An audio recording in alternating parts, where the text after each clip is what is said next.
let's talk about the amazing versatility of Papercrete. I'm Angel, by the way. You can call me Auntie Angel.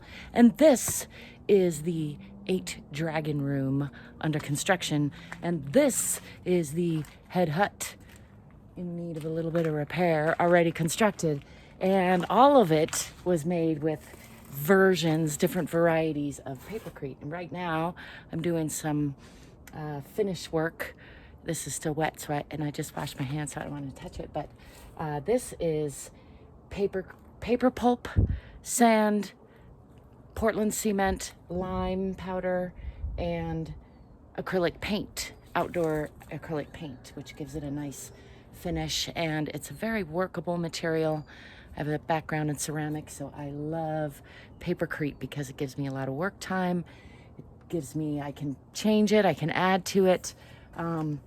Over here you see I used a bunch of Papercrete for infill between these bottles, and for what am I trying to say, so that's insulative, and it's also adding stability and binding it all together.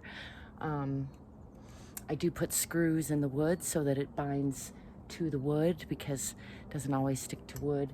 It doesn't stick to glass that well at first, but as you see, it sticks quite well once it's dried. So again, one of my favorite things. These leaves were made with a version of Papercrete. Some of them broke off. This is pumice in Papercrete over rebar, just as an experiment. Again, just lots and lots of things.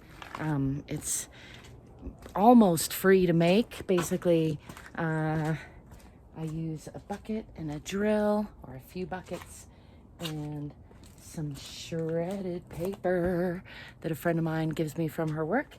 And there's the lime, and right now I'm using some Quikrete mortar that someone gave me, which is essentially 3-to-1 sand and Portland cement. And then, yeah, just some discount leftover paint for color and for a little bit of a finish. Over here, this is pigment, not paint, that I added. And again, I had an infill, and then I pressed it down, and you can see it's smoother than some, not as smooth as other things. It's a lot like stucco when it's finished. Anyway, let me know if you have any questions or ideas, or you want to know more about Papercrete. Subscribe to my channel. Check out the description for a link to a book I wrote about the Head Hutt if you're interested. Working on one about the foo dog here, and I'm still working on this dragon room and a few other projects. Thanks for stopping by. Thanks for being you. Thanks for letting me be me. Till next time, stay free.